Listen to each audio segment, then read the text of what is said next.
Week 5 is in the books, and the NFL season is in full swing midway through the year. So we're going to discuss some recaps, some start sits, some flexes, some streamers, and some stash guys that maybe down the line can help you win your championship.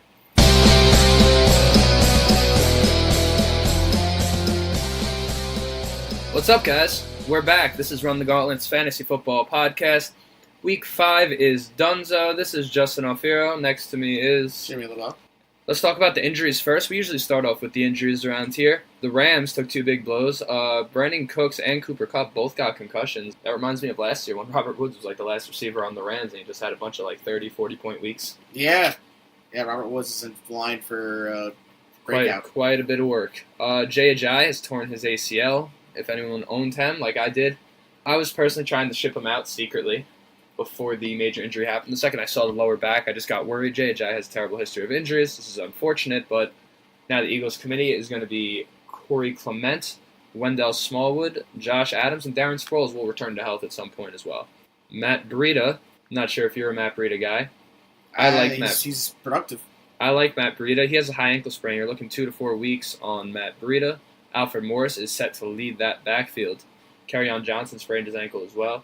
Left that game. He's considered day-to-day with a sprained ankle, though, so not anything crazy. Austin Seferian-Jenkins got like a sports hernia or something like that. That's in your stomach, yeah, right? I'm not a doctor. And he's going to have surgery, definitely. Corey Grant wouldn't be an injury I normally talk about, but TJ Yeldon was the only healthy running back left in Jacksonville, and they signed Jamal Charles. So they're down to just Jamal Charles and TJ Yeldon right now. I guess if you want to pick up Jamal Charles, go for it. I don't think it's worth it, but he's there in Jacksonville. He's on a team. That's a big name. Rashad Higgins, I was starting to like. He sprained his MCL 2 to 4 weeks. Adrian Peterson has dislocated his shoulder, considered week to week. Chris Thompson left that game as well, hurt his ribs day-to-day, and T.Y. Hilton and Jack Doyle, once again, not expected to play for the Colts. Man, that's a lot to take in. There's a lot of injuries, guys. Listen back a couple of times. It's that time of the season. Guys are really starting to get banged up now. There's a lot of football being played and lots of hits being taken, so as these weeks come on, once you get through this middle of the stretch season here, this is really when guys are going to start getting these season-ending injuries, unfortunately. Well, you also failed to mention a couple guys returning from injury. Lamar Miller is basically confirmed to play this week. He's been limited participant in practice, but Bill O'Brien and Lamar Miller are both highly optimistic that Lamar Miller will play this week. And Greg Olsen as well was finally able to log a full practice, and he did so very early in the week. So I expect Greg Olsen to also return this week and be fantasy relevant. Last week on the show, we talked about picking up Greg Olsen and being ahead of the waiver wire. Well, this is it, folks. This is when you do that. You be ahead of the waiver wire before they go off. And one of the biggest injuries on this week was Matt Breida. You had already mentioned him. And when you see an injury like that, obviously you pick up the next available back. Running backs are so hard to find in fantasy football. It's so bad, like at the depth of what's being thrown at us at the running back position. And the same thing in San Francisco applies to Philadelphia, with Jay Ajayi's torn ACL. Guys, this is kind of getting into our stash play segment, but I'm going to throw the name out there.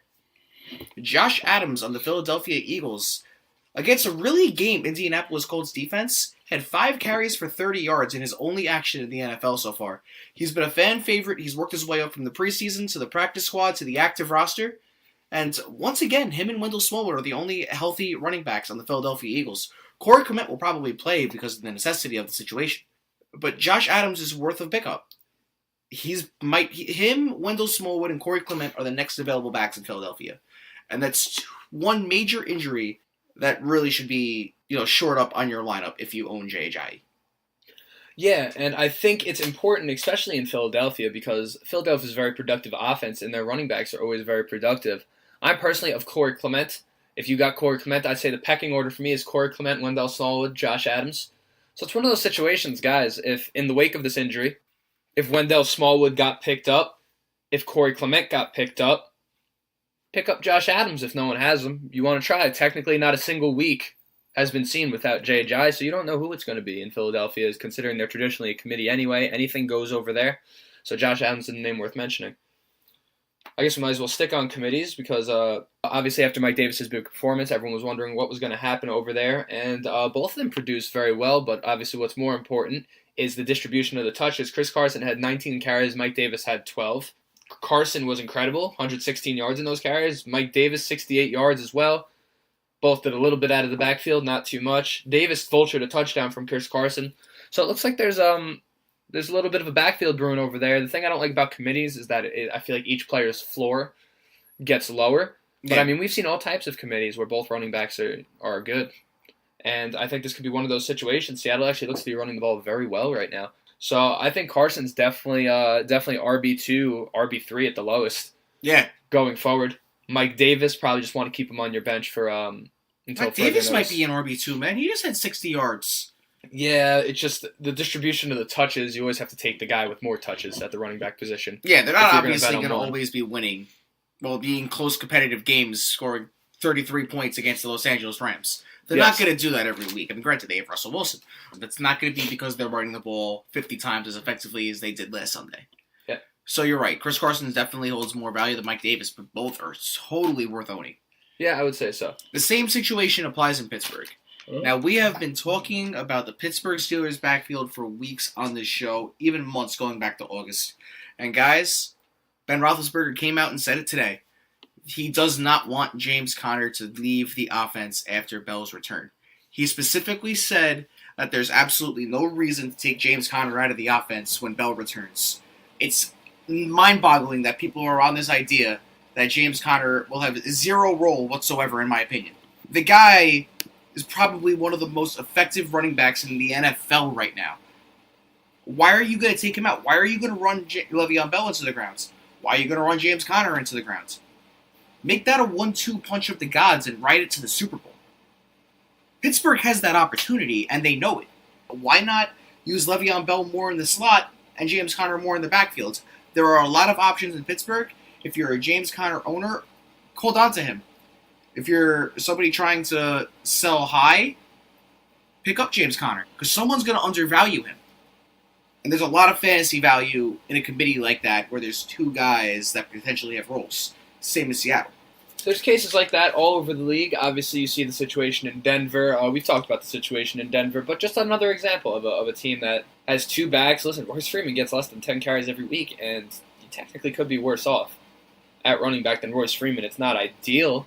No. But he deserves to be on a roster, and he's a backup running back. So committees are definitely effective in plenty of leagues. What do you think of Kiki Kate this week?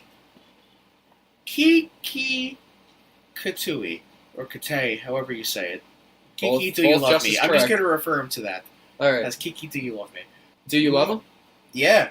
Yeah, he's in PPR, his floor is a solid 14 to 12. Like, his floor is a solid 11 to 15. You think that's his floor? Yeah, he'll have the 8. He'll have the 7. Like, the game will exist, but I think is what you can rely on a normal week-to-week basis will be somewhere between, 11 and 15. Deshaun Watson has, yet to throw for under 300 yards more than once this season. The Texans can't run. Yeah! It's a problem. And this guy is... It's 2 games, but he was a very good talent out of the draft, Kiki Kate. I believe a 4th-round pick for them. Might be better than Will Fuller. For all we know, they're using him in all types of ways. And last week was his debut. This might have been the best-kept secret for the Houston Texans here. Might have been the piece that nobody was talking about in this offense.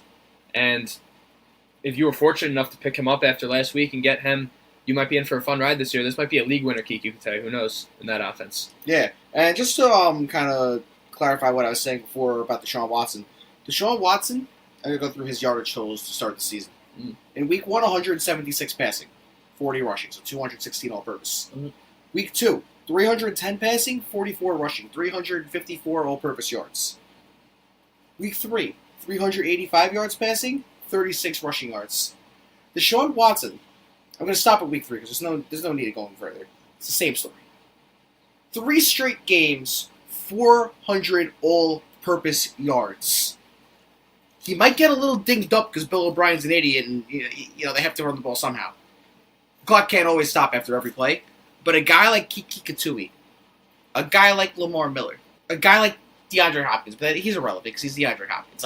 He's so relevant, it's irrelevant to even discuss him. Yeah, because he is what he is in the offense, and that's it. Yeah.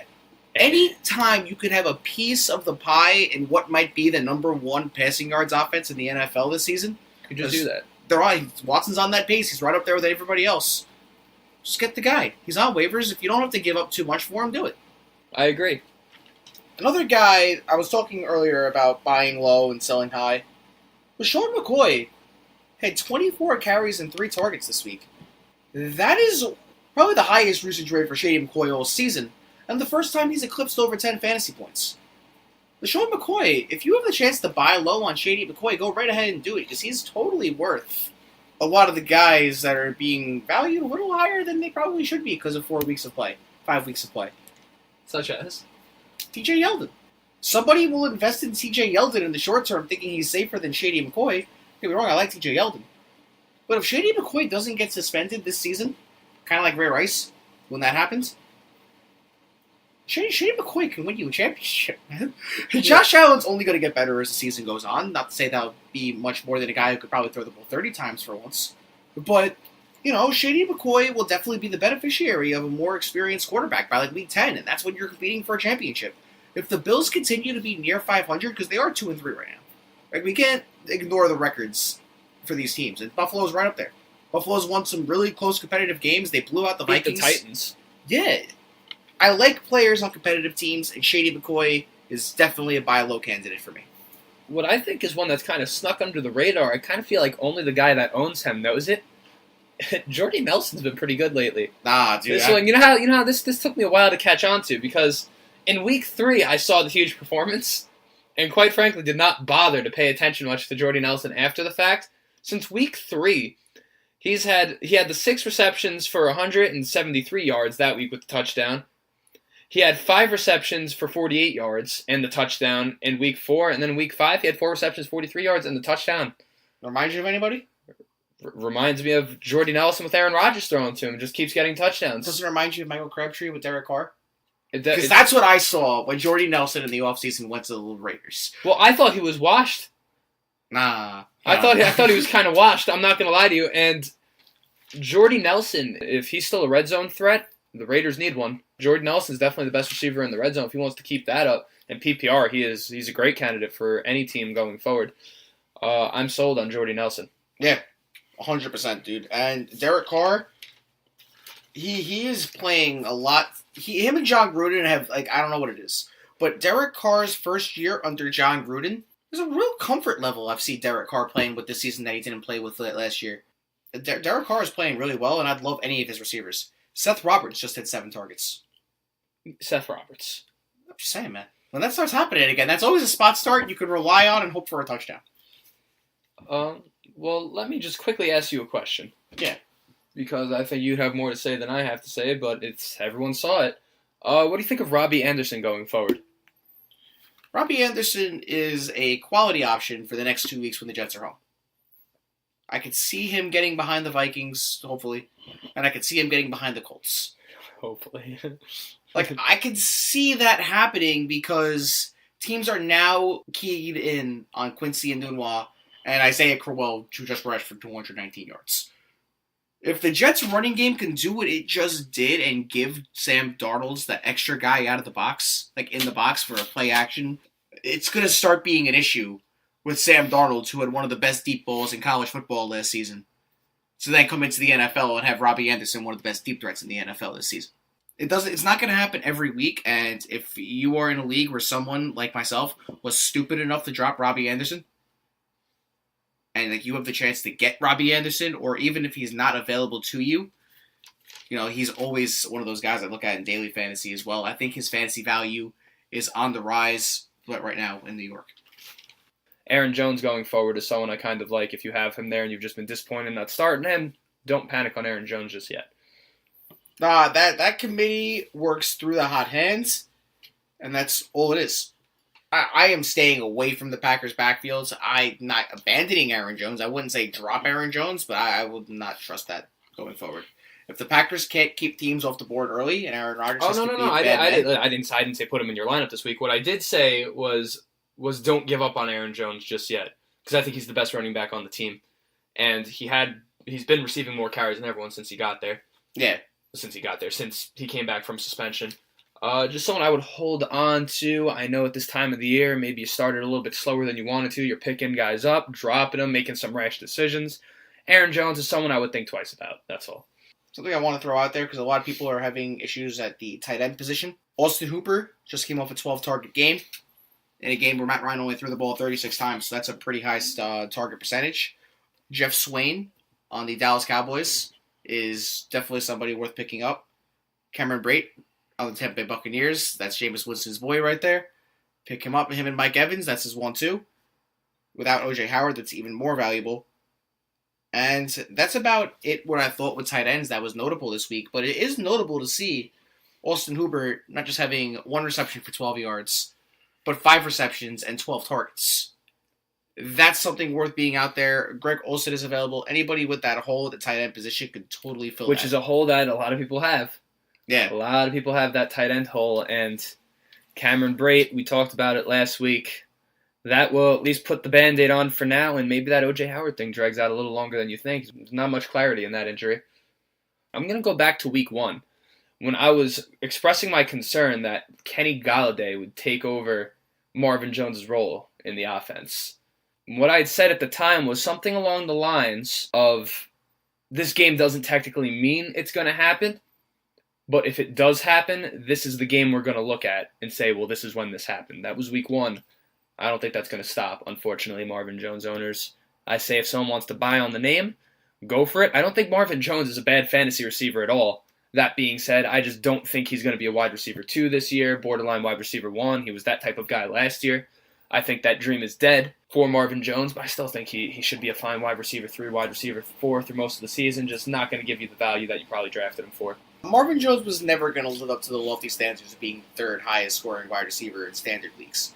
That was never going to happen, and he was never going to be top 8 in PPR. No, but he wasn't drafted like that.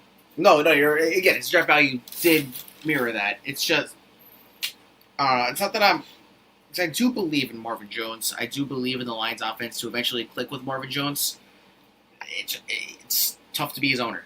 It's tough to be the guy that drafted him and hoped he would be that guy. Good news is that he's getting his touchdowns, and he's not involved in the offense. Yeah, Detroit throws the ball a lot. And Marvin Jones is going to get his, just starting to look like he's clearly the number 3 option, and it's because Kenny Golladay did what we thought he might do. Babytron. Babytron. He is awesome, man. He's everything you want out of a receiver. Everything you want out of a receiver. Dude, imagine they still had Eric Ebron. It's a good thing they don't. Because, I've seen what he's doing with the Colts, man.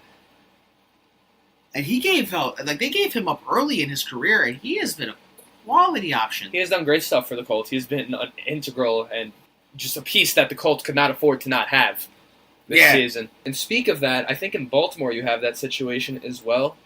And I'm happy to see the guy playing well, is John Brown. This is the real thing over here in Baltimore.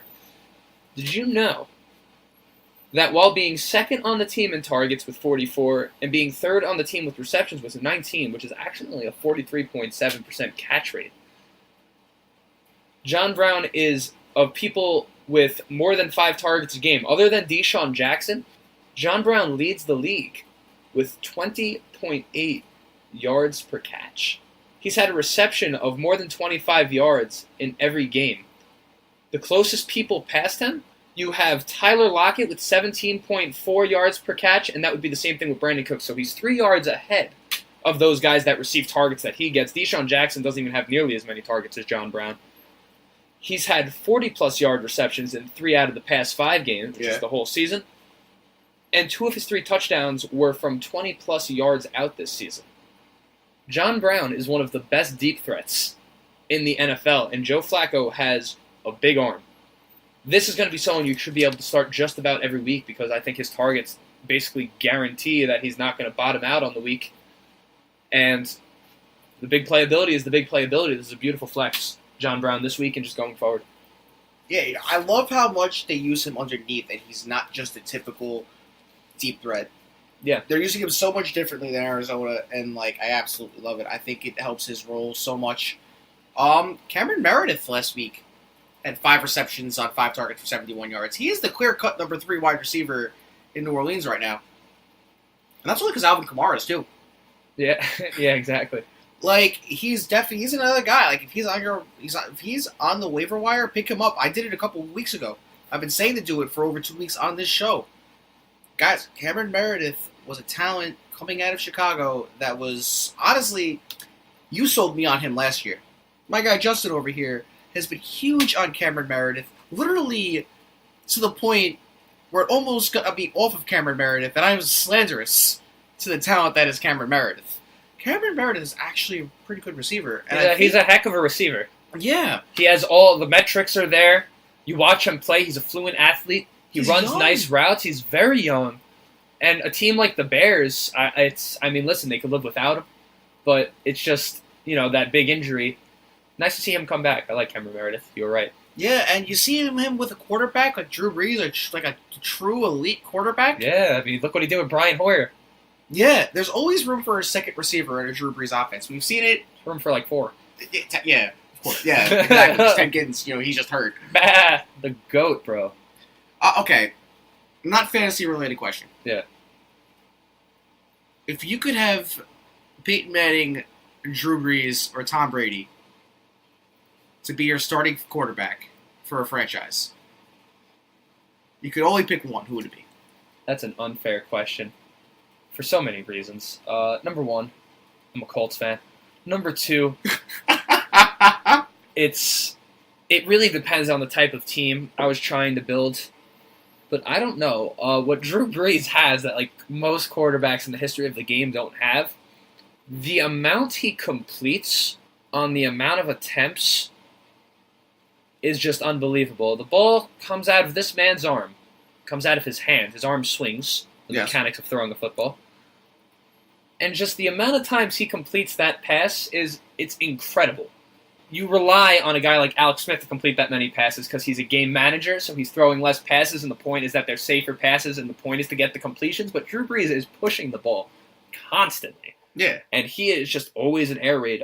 Drew Brees, I didn't answer your question, and I still won't. That's fair. That's fair. There's no need. There's no need to take a stance. Because I honestly do believe taking team success out of it, Drew Brees is probably he probably is the greatest quarterback of all time, taking team success out of it. Maybe not, right? Dan Marino. But, yes. Honestly, I think it's a complicated conversation, the quarterbacks. It's not even for this episode. No. That has to be something totally different. How about we do that Christian McCaffrey carry tracker? All those people that said he couldn't handle him. Disrespect. This is a beautiful thing. Hey, guys, in the past 2 weeks, that boy Christian McCaffrey, who could just never handle more than 12 carries a game, is actually averaging 22 carries a game in the past 2 weeks. He's been damn good, too, guys. Christian McCaffrey's a real running back, people. He's actually scored a touchdown both those games as well. C-Mac lovers, rise. People who dislike him, who compare him to Reggie Bush, I guess you probably have another season before that's proven wrong. But I love it. I love the carries that C-Mac's getting, and I love him staying healthy, and he runs tough. Yeah. Yeah, and you know what? The Panthers do a really good job of not killing him, too. The line's so good. It's probably the best offensive line in football with the Cowboys losing Travis Frederick to that horrible autoimmune disease. Yeah. At this point, it's not the Cowboys number one. You can make the argument, and I will, that is straight up between the Eagles and the Panthers who has the best offensive line in football right now. And Christian McCaffrey has been the beneficiary of that. Me and you loved Kenyon Drake, guys. If you hadn't been listening from the start, if this is your first episode, we were two people who really, really liked Kenyon Drake to start this season. So it's only natural that we cover him through the ups and downs. Do you think he's going to be okay after this week? He has 6 carries for 46 yards, 5.5 a carry. 7 receptions for 69 yards and a touchdown. They do throw to Kenyon Drake pretty consistently and he had 13 targets. He led the team in targets. And Ryan Tannehill can't throw down the field most of the time. It just is what it is. Oh, and they're playing the Bears this week. But do you think that he has a chance at returning on value? Because that's 3 straight weeks now that Frank Gore has had more carries than him, and Frank Gore has actually doubled him or more in carries in the past 2 games. Yeah, no, I think it's clearly becoming that Kenyon Drake is the third down back to Frank Gore's first and second down back. But Kenyon Drake's also playing on first. His snaps are coming on first and second down, too. Kenyon Drake, he has the snap share and he has the PPR value to, honestly, he still has bell cow potential. I don't care what Frank Gore's doing. That man is one injury away, or he's just a Kenyon Drake game or 2 away from Kenyon Drake once again being the bell cow and Frank Gore going back to being what he should have been. That was a backup this entire time. I agree. As much as I love Frank Gore as a Colts fan, it is what it is, man. It is really annoying to watch a 35-year-old just bog down a talent like Kenyon Drake. It kills me. Yeah. Speaking of talents bogging down talents, this man might not be 35, but let's talk about Derrick Henry because we disrespected him a lot coming into this week. The man had 5.6 yards per carry on 11 carries. He honestly doubled Dion Lewis's efficiency with less touches. And the Titans are so unpredictable that nothing's set in stone there yet. They're still trying to figure out their identity. They're still trying to figure something out on offense. Derrick Henry's value is on the rise, man. I'm not sure if it's on the rise or if it's just not dead yet. I can't tell if it's one of those situations where it's a guy you should be dropping and he's just giving you that game. There's some guys like Derrick Henry where you have a real sour taste in your mouth and you're waiting for the game, and then they give you a game like this. And it's just enough to hold on to them for another week. And I'm not sure if that's what's going on with Derrick Henry. I'm really salty about Derrick Henry this year. I thought that Dion Lewis, I just thought he couldn't shine a light to Derrick Henry in that offense. I really thought the Titans wanted to do this nice power running thing, and I just thought at the end of the day, if you just did the old halfback ISO to Derrick Henry 12 times a game and then did whatever else you wanted to do with him, I thought that would just work, and I thought he would break out because of it. But putting that aside, I think it's time we get into our flex plays for this week. I'll start off real fast. Assuming that Randall Cobb and Geronimo Allison don't play this week, as both did not practice today, Marquez Valdez-Scantling Yeah. Scantling is versing the San Francisco 49ers this week. Josh Rosen just went 10 for 25 against that team, and they allowed 28 points. This is Aaron Rodgers coming into town. If you are 1-4, and perhaps you have T.Y. Hilton on your team, and perhaps you have Marvin Jones on your team, all of a sudden you're down 2 receivers this week, you could just pick up Marquez Valdez-Scantling, and perhaps he could fill in the flex just for 1 week, just so you can get that desperation win that you want this week. Because when Aaron Rodgers throws the football to a guy, you pay attention to it. Yeah, absolutely. I think another guy to pay attention to is C.J. Beathard. In that offense, he threw the ball 54 times. Pierre Garçon saw 12 targets. That's his highest target share of the season. And he's available in a lot of leagues. I think in PPR, Pierre Garçon has a lot of value. While he is an older receiver and he draws a tougher matchup with a rookie corner, sometimes savvy and experience beats that athleticism, and I think Pierre Garçon is a great flex play if C.J. Beathard has to keep up in a shootout with Aaron Rodgers. I don't think that he has the firepower to do that, so he's going to go to Old Reliable, his guy he's been practicing with on the bench for however many weeks. I don't know, I like C.J. Beathard with Pierre Garçon. Chris Godwin this week versus Atlanta. I think maybe a lot of people got a little bit worried with that 2-reception, 29-yard performance. But this would be the week, guys. If Chris Godwin's going to bounce back, it's right here versus Atlanta. I like Chris Godwin's talent. I think he's an everything receiver. I think they have 2 of those over there. Atlanta has been atrocious versus the pass this year. It's unbelievable. Like, really, really bad. The Atlanta Falcons actually have only allowed less than 31 points once on the entire season. And it was week 1 in that really sloppy Philadelphia-Atlanta game where like Nick Foles was quarterbacking like he had never won a Super Bowl before. Yeah. And that was the one time. Other than that, they are in shootout. Their defense has been miserable, especially versus wide receivers. Chris Godwin, I think, has a chance to have a nice big game this week. If they key on Mike Evans, they're not going to be able to stop both when you're looking at Deshaun Jackson and Chris Godwin, and I do like Chris Godwin a little bit better this week, just based off my gut, honestly. Chris Godwin is in a situation right now with Jameis Winston where if there's chemistry there, which we saw at the end of last season, he might break out. He's the type of receiver he likes. I mean, Adam Humphries is built in a similar mold. Yeah, 100%. Physically, and he's not very good. Adam Humphries is good. He's not as good as Chris Godwin. No, Chris Godwin actually has potential to be a serious receiver in this league. Yeah, Adam Humphries, he's a good role player. A nice flex play if you're really in a deep league. Folks, I'm talking like 16 teams here. Oh my. DJ Chark. Oof. Hear me out here. DJ Chark last week had 2 receptions on 4 targets for 68 yards. He had 2 identical 34-yard receptions. It wasn't like a 50-yard long and like a 20-yard long. And then Blake Bortles turned around and he threw the ball to him in the end zone. He just got picked off. Like he did 3 other times. He was definitely getting screwed by Bortles. And if the Jaguars are in a game where they're in a shootout, which I think is totally possible, I think he's a talented player. Just so you guys are aware, the Jaguars play the Cowboys this week. While that game might not have shootout potential, if Ezekiel Elliott just decides, I'm better than the Jaguars or something, and we see Ezekiel Elliott show off that ice, that game could go down to the wire, and in deep leagues, I think DJ Chark's a decent, really long shot flex play. Boomer bust type of guy. Yeah. If you have Chester Rogers, as long as T.Y. Hilton is out, I'm pretty much going to put this here every week. As long as T.Y. Hilton is out, I'm a Colts fan, guys. I know the roster really well. If there's one roster I know well, it's the Colts. And if there's one roster Jimmy knows well, even though we both know multiple rosters well, but specifically these two teams. Yeah, you know your team's the best. Chester Rogers, guys. As long as T.Y. Hilton's not on the field, it's all it could be. That's all they could throw to, guys. They're throwing to Zach Pascal, Ryan Grant, Mo Ali Cox. I mean, it's an ugly situation. It's an ugly situation in Indianapolis, and Chester Rogers is the receiver that's benefiting from all of this. If you get in a situation in which Chester Rogers is lining up on Buster Skrine a lot, well, Buster Skrine is a good man-to-man slot corner. He gets the job done. He's gotten burned. Like I've just seen Buster Skrine get burned a lot in top balls, is really relying on him in man coverage. So if Chester Rogers just happens to get open a lot and Andrew Luck has nobody else to throw the ball to besides him and Naheem Hines and Eric Ebron, lot of upside there.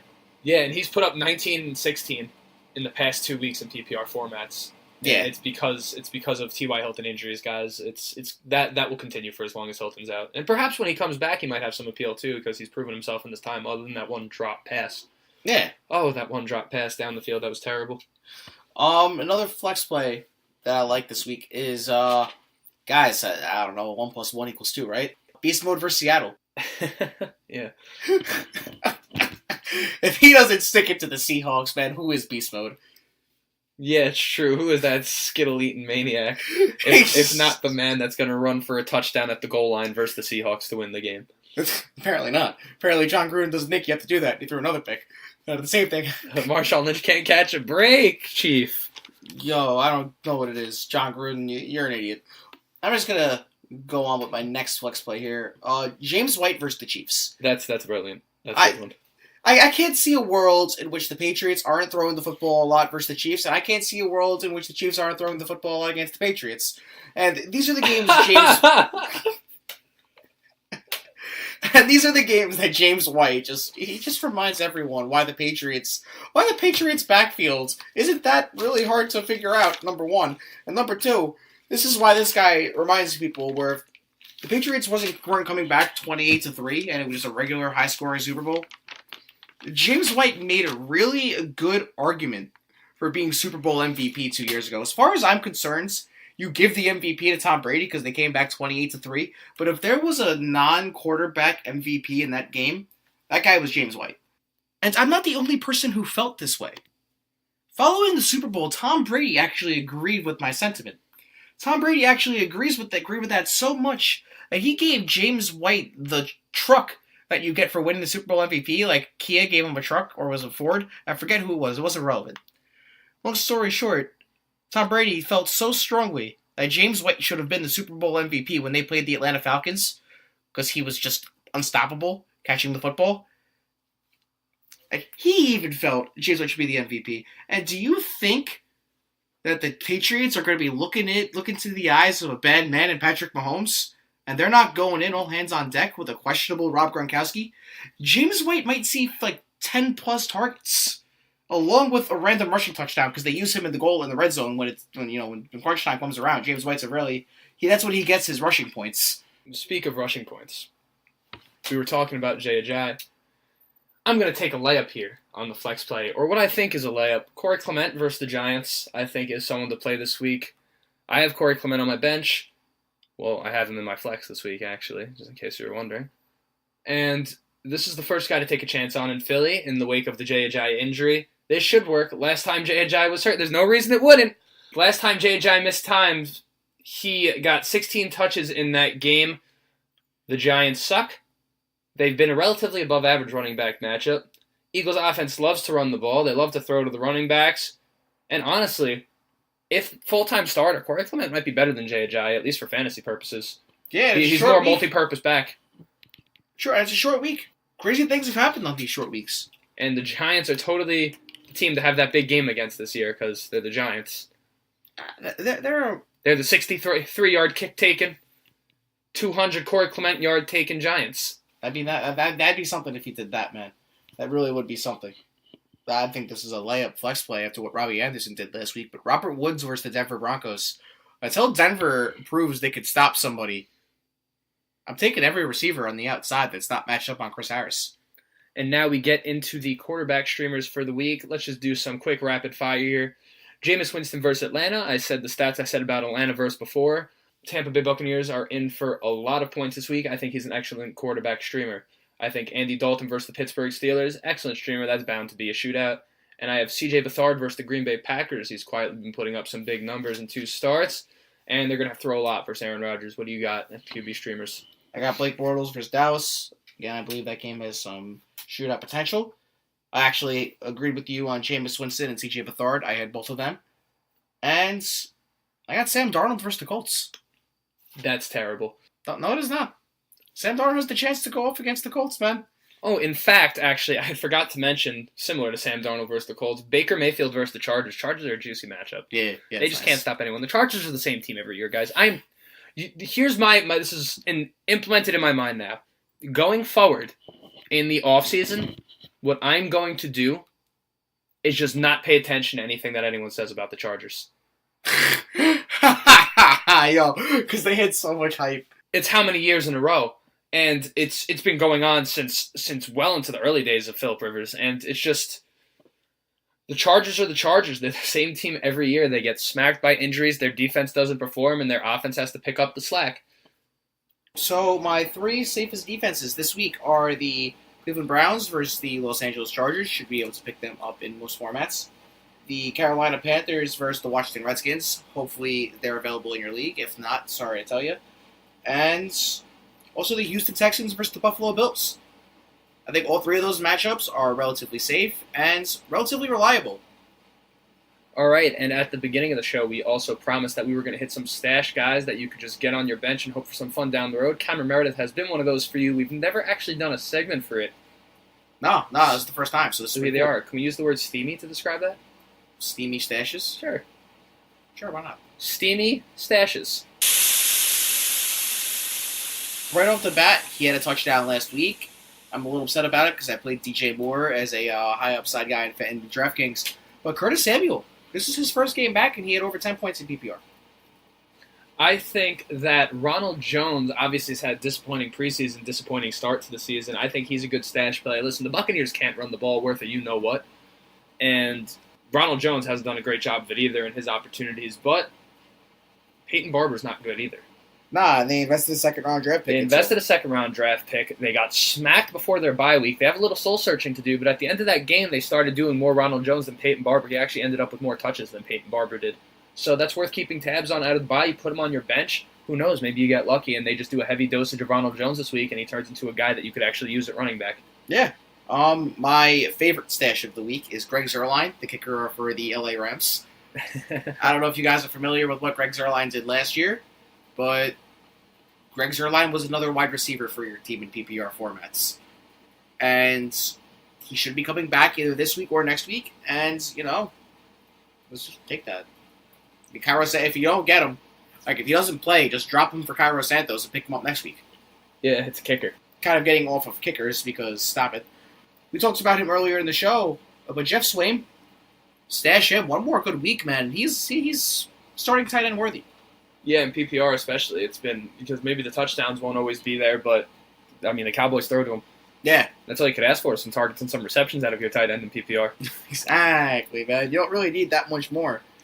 I think Martavis Bryant is a good guy to stash. I think he's an injury away. I think people talk about handcuffing running backs all the time and never kind of think about handcuffing receivers. I think Chester Rogers is a perfect example of what happens in a situation like that. I think handcuffing receivers is a real thing. I don't think anyone talks about it. Martavis Bryant is a perfect example of handcuffing a receiver. If Jordy Nelson were to get hurt, if Amari Cooper were to get hurt, you have Martavis Bryant, who's been steady, 3-4 receptions, and he's averaging good yards per catch.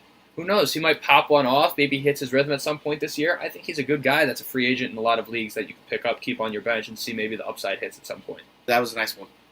Speaking of that handcuffing receivers concept, not that I necessarily agree with that because there's so many talented receivers, but it's definitely makes a lot of sense. And we obviously have been touching upon him throughout the show, but Cameron Meredith and Traquan Smith. The Saints. Yeah. Get as many pieces of that pie as you can. And finally, my final stash, a real good one, I think, Kyle Juszczyk. I want to say it's pronounced Juszczyk. Okay. Juszczyk? Yeah. Kyle Juszczyk of the San Francisco 49ers, guys. Don't get fooled by the name. It starts with a J. He's currently 4th on that team with targets, and Breida is now out with that high ankle sprain. He's actually been banged up the entire season before that ankle sprain. Kyle of the San Francisco 49ers has been an actual part of their passing game, guys. He becomes a real intriguing play in PPR going forward, I think, without Matt Breida on the team. Kyle Shanahan is notorious for passing the running backs out of the backfield, and along with that, Alfred Morris is a pretty terrible receiving back overall. Kyle of the San Francisco 49ers might have a chance to really be a PPR play every single week. And on that note, I think we have taken enough time. So I am Justin of Run the Gauntlet, and next to me is Jimmy of Run the Gauntlet. And as Porky the Pig used to say, that's all, folks.